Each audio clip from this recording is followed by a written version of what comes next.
Now we close the app.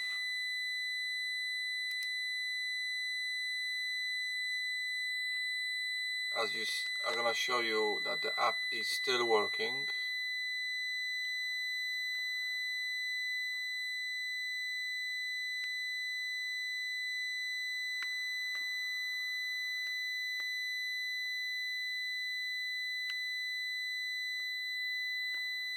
But no sound.